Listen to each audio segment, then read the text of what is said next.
नमस्कार किसान भाइयों, स्वागत है आप सभी का आपके अपने YouTube चैनल किसानों की पाठशाला में।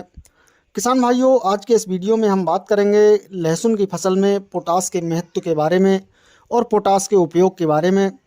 किसान भाइयों, अभी हमारी लहसुन की फसल लगभग 80 दिन के आसपास की हो चुकी है और फसल में कंद भी बनना शुरू हो चुका है। तो किसान भाइयों, इस समय फसल में कंद के साइज को बढ़ाने के लिए और कंद की क्वालिटी अच्छी बनाने के लिए हमें इस्तेमाल करना है पोटास।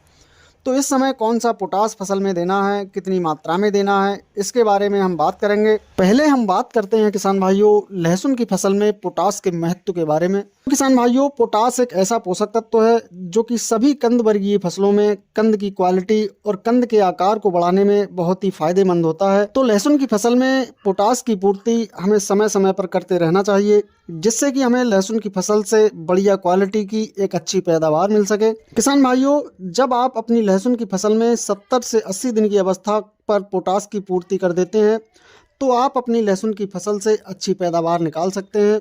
तो किसान भाइयों, अगर आपकी लहसुन की फसल 70 से 80 दिन के आसपास की है तो आप उसमें म्यूरेट ऑफ पोटास का इस्तेमाल कर सकते हैं।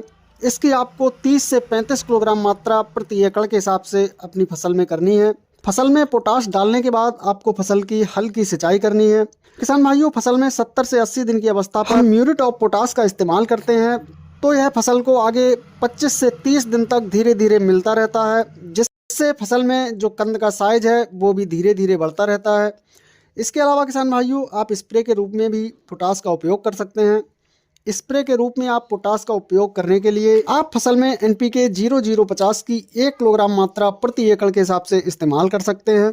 NPK 0050 में भी 50% पोटास की मात्रा होती है, तो आप इसका स्प्रे के रूप में लहसुन की फसल में इस्तेमाल कर सकते हैं।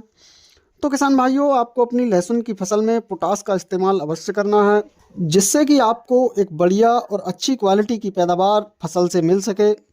किसान भाइयों, जानकारी पसंद आई हो तो वीडियो को लाइक एवं शेयर जरूर करें।